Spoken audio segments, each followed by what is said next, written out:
You ever have one of those days where you walk onto a firing range, just looking to get your job done, and before you know it, you're neck deep in a storm that's got nothing to do with bullets and everything to do with proving who you are? Yeah, that happened to me at Coronado. Let me back up a sec. See, I was just finishing a string of rapid fire, M4 bucking just a little left enough to bug me, not enough for anyone else to notice. But there's always someone watching, right? And that day, it was Chief Morrison Legend, 6 deployments, Silver Star, the kind of guy you expect to show up in recruitment posters. He calls out my name, his voice carrying over the sound of brass hitting concrete like he owns the place. And honestly, maybe he does. The sun was burning through my blouse, and I'm standing there, sweating and thinking about the buffer spring that's giving me grief. He comes up, checks my shot group, and next thing I know, he's asking about my rifle like it's a wounded animal. Not talking down, not assuming I'm just some army chick in the wrong place for real curiosity.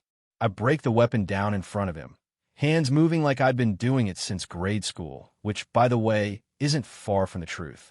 My old man started me on armor drills before most kids could ride a bike. Chief Morrison's watching, quiet as a church, and when I finish, he just mutters, "Jesus Christ, where'd you learn that?" So I tell him the truth, grew up in it, lived and breathed it, could rebuild a NATO rifle blindfolded by 15. You know what I mean?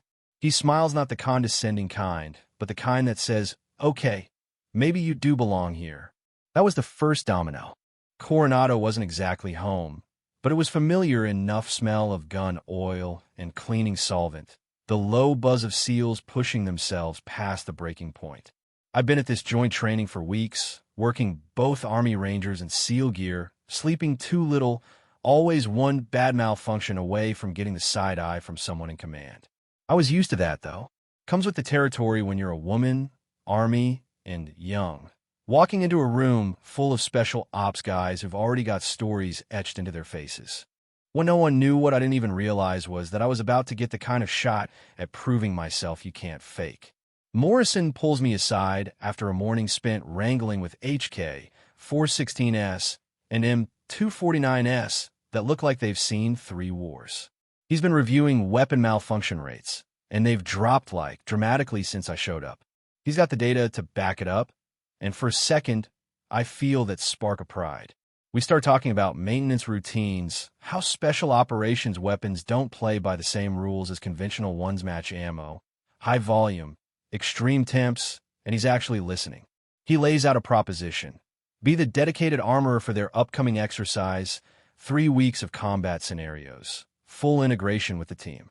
Not just cleaning, guns optimizing for each mission, even giving tactical input. I gotta admit, I was hooked. It was everything I've been working toward: recognition, respect, a chance to operate at the top level. Morrison tells me he already cleared it with my command major, says it's good for inter-service cooperation, political win for everyone. I show up at the team briefing, eyes on me, and he introduces me to the squad. Ghost, the comms guy and sniper with a 1,000-yard stare, Tank, their heavy weapons guy, built like a brick wall, but sharp as hell. Razor, their medic and point man. Brick, the breacher. Phantom, the tech kid. Viper, sniper and recon. And Hayes, the senior chief, old school, all steel and gravel. These guys look like they could tear me apart for fun, but instead, there's this grudging curiosity. We start breaking down mission profile: CQB, recon, hostage rescue. I show them different weapon configs, different ammo loads, even bring out test data on suppressors and variable optics. I'm getting questions from all sides, real ones, not just the test the new kid kind. We're talking details: how different barrels behave after 200 rounds in 110-degree heat, how to swap out triggers in the field, even what kind of lube holds up when the desert decides to cook your rifle. That's when the team starts realizing I'm not just here to hand out gear. I'm here to keep them alive, mission after mission. There's this twist that caught me off guard. Hayes pulls me aside after the briefing, tells me straight up, if you're going to be part of this team, it's not about following orders, it's about thinking critically, speaking up when you see something wrong, being accountable the way we are for each other. He's testing me, but also inviting me in. It's not about rank, it's about trust. I walk out of there with my head spinning, feeling that weight pressure, yeah, but also the real shot at something bigger than myself. The next week is a blur prepping every weapon system, consulting with each operator one-on-one. Ghost needs 3 rifle setups. Tank's M249 has a worn barrel I swap out. Viper's 11 Malawian Quatches sniper rifle gets a custom-tuned trigger group.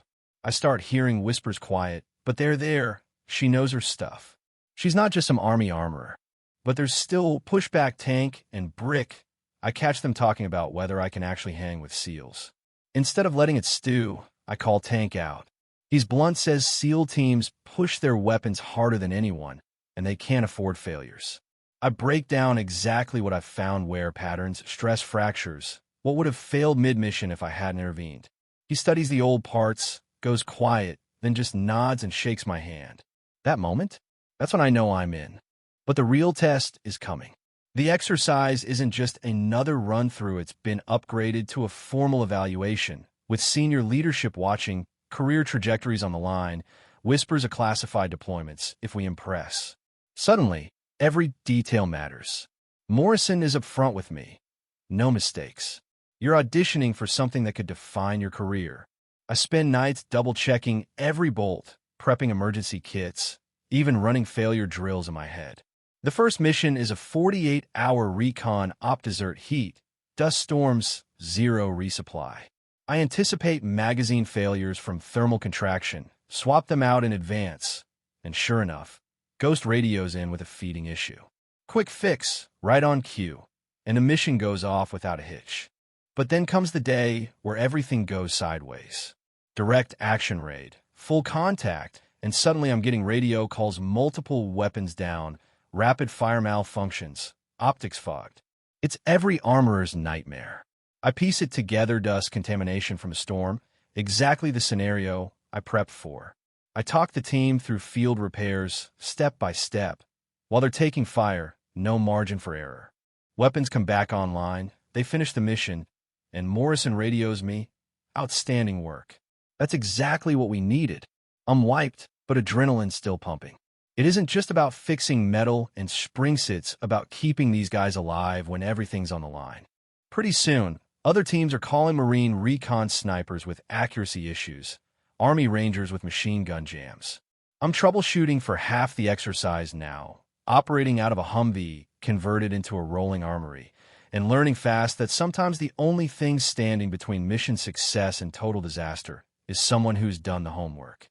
The final scenario is the Kikera hostage rescue operation, and everything that could go wrong does. Alpha Team's gear goes down, hard breach charges fail, primary weapons jam, comms cut out. I argue my way into the hot zone. I'm Ranger qualified, I can handle it. I tell control, and Morrison backs my play. 5 minutes, emergency kit, hands moving faster than my brain. We're under simulated fire, noise everywhere, but I get Alpha Team's gear back online just in time. They breach, rescue the hostages, and when it's all over, I'm sitting there, heart pounding, knowing I just saved the exercise from falling apart. After action review comes, and the big dog show up, Admiral Parker, top brass from every branch. She singles me out. "You kept the teams in the fight. You're being promoted and assigned to classified special operations within 60 days. I shake her hand, and for a second, the whole room feels smaller. Morrison and Hayes tell me I've set a new standard and I'm family now. Ghost, Tank, Razor Thief all gather around, welcoming me in a way that matters more than any medal. Captain Mitchell hands me my orders, and all she says is, "You'll be working with the most elite personnel in the military. You'll be briefed when you arrive." I'm grinning, hands shaking, ready to go. Cut to 4 months later, and I'm stepping off a Blackhawk in some mountain hellscape, where the weather and terrain eat gear for breakfast. I become the senior technical specialist for a joint task force, writing new maintenance protocols for conditions nobody thought possible, pulling all-nighters to keep the guys running. I get an encrypted message from Morrison. "Proud of you, Maya. Go show them how it's done." I text back, "Thanks for believing. Learning every day." I'm living proof that sometimes the most extraordinary chapters of your life start with the most routine assignment, that showing up and doing the work can open doors you didn't even know existed. You want to know what matters out here? It's not the patches or the ribbons Or the handshakes from brass, it's the look in your teammates' eyes when they know you've got their backs no matter what. It's the trust built bolt by bolt, moment by moment, that can turn an outsider into a crucial member of the family. And if you ask me, that's what justice looks like, not who's got the fanciest title, but who's there when everything goes wrong and still find a way to make it right. So what about you? What do you think, should trust and competence matter more than rank or tradition, especially when lives are on the line? Is it the outsider who brings new solutions, or the old guard who's seen it all? I want to hear your take. Drop your thoughts below. What's your line between good enough and exceptional in your world?